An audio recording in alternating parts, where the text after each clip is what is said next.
Bismillahirrahmanirrahim. Assalamualaikum warahmatullahi wabarakatuh.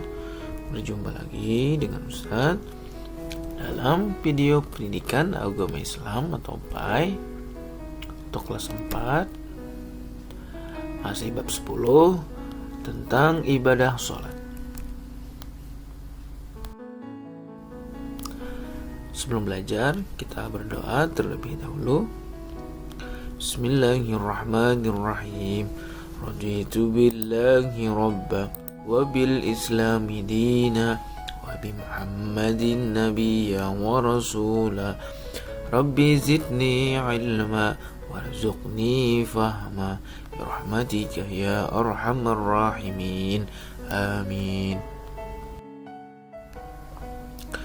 Nah, soleh-solehah, kita sambung pelajaran hari ini tentang ibadah sholat. Namun Ustaz sedikit mengulang ya, untuk pelajaran yang minggu lalu. Ada yang masih ingat ya? Ya, pelajaran yang minggu lalu yaitu tentang pengertian sholat, syarat-syarat sah sholat, ada rukun sholat, ada hal-hal yang makruh dalam sholat, ada sunnah-sunnah sholat. Nah, yang terakhir, hal-hal yang membatalkan sholat. Nah, hal-hal yang membatalkan sholat sedikit lagi Ustaz jelaskan, yaitu yang pertama, contohnya terbuka aurat. Nah, kemudian bergerak lebih dari 3 kali dalam satu rukun. Kemudian mendahului imam ketika sholat berjamaah, itu termasuk hal yang membatalkan sholat. Kemudian berkata-kata dengan sengaja. Nah, contoh yang lain lagi seperti makan dan minum dan dengan sengaja, dan lain-lain.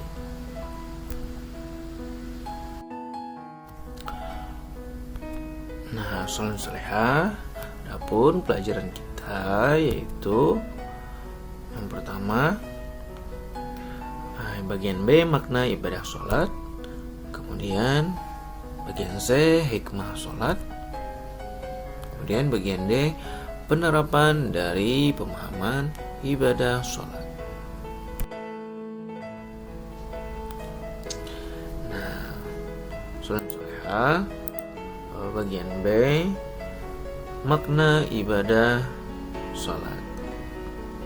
Nah, sholat adalah ibadah yang dimulai dengan takbiratul ihram dan diakhiri dengan salam sesuai syarat dan rukun yang telah ditentukan. Nah, sholat merupakan ibadah yang akan ditanya pertama kali ketika di dalam kubur. Nah, sholat merupakan ibadah wajib yang harus dilakukan setiap muslim, atau disebut juga fardu ain. Perintah untuk melaksanakan sholat itu diterima langsung oleh Nabi kita, Nabi Muhammad SAW. Ketika apa? Ya, ketika peristiwa Isra dan Mi'raj.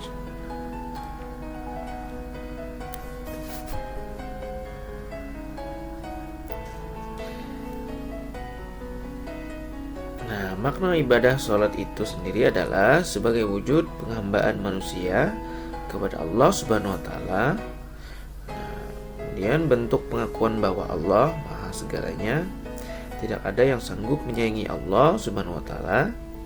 Kemudian bentuk pengakuan bahwa manusia itu lemah dan tidak ada apa-apanya di hadapan Allah Subhanahu wa Ta'ala. Itu adalah makna dari ibadah sholat. Kemudian apa hikmah dan manfaat dari ibadah sholat?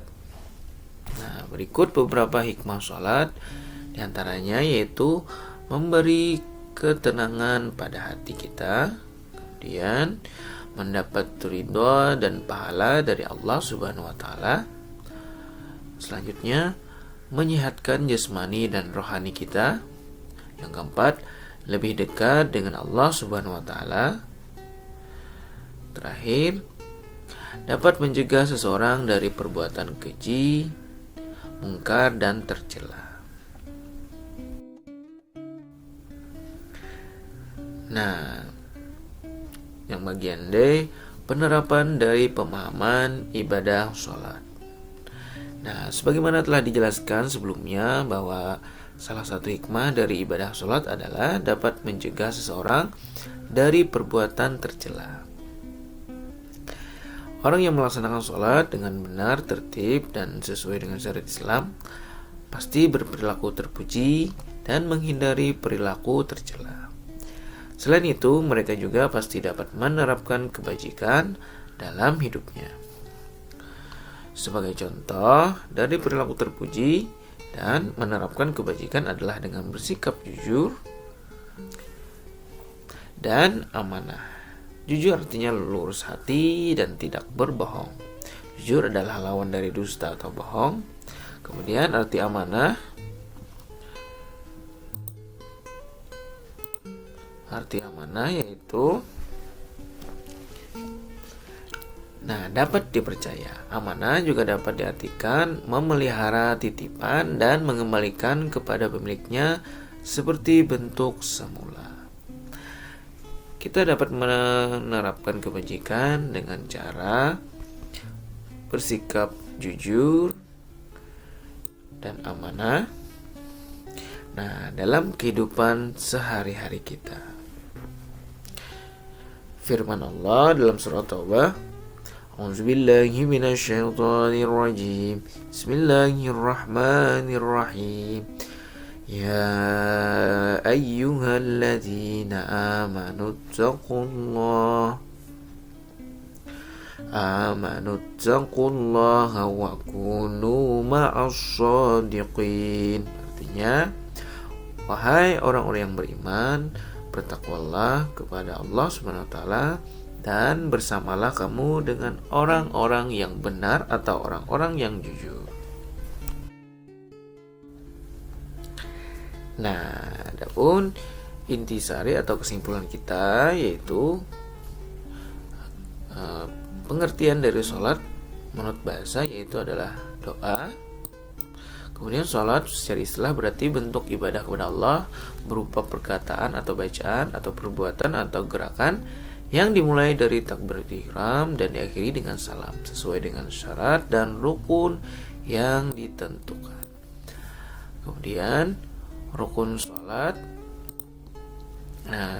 yaitu segala sesuatu yang wajib dilakukan.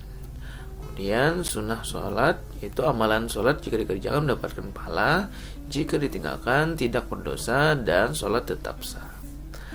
Kemudian salah satu makna ibadah sholat yaitu sebagai wujud penghambaan kita kepada Allah Subhanahu wa ta'ala. Soleh-solehah, sampai di sini dulu video pembelajaran kita pada hari ini. Semoga dengan pembelajaran kita pada hari ini bisa bermanfaat untuk Ustaz dan untuk kalian. Sama-sama kita baca hamdalah. Alhamdulillahirabbil alamin. Salah mohon maaf. Wassalamualaikum warahmatullahi wabarakatuh.